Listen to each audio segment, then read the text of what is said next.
Okay, so this is the crocodile sisig I ordered. I'm so excited. Tignan natin kung masarap. Masarap. Dapat masarap. Oh, yeah. Ito pa. The crocodile sisig. May sarap sa ito, boy. I'm not sure Okay. kung 100% crocodile ito. But I hope so. Lagyan natin ng kalamansi. Parang ang dami. Tapos, Yung dip. we will taste.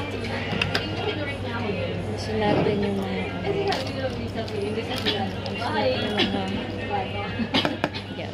Now, let's try. And see. We'll sugo. Get a rice. And then... Oops.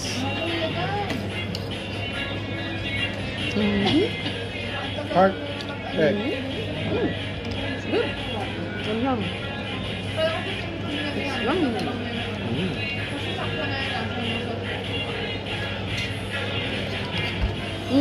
The meat is like...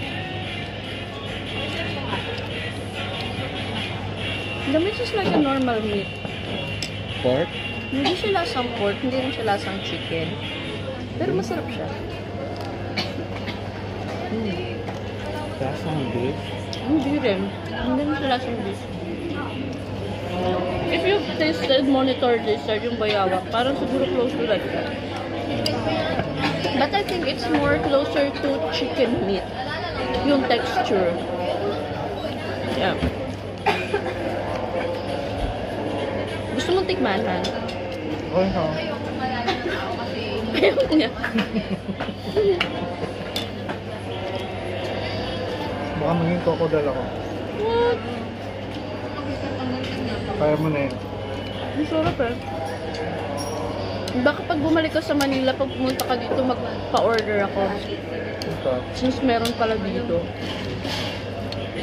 Doon sa ano wala na eh. Doon sa Crocodile Farm. Dati meron eh doon. Nakakaano ka. Parang may restaurant. Wala na doon.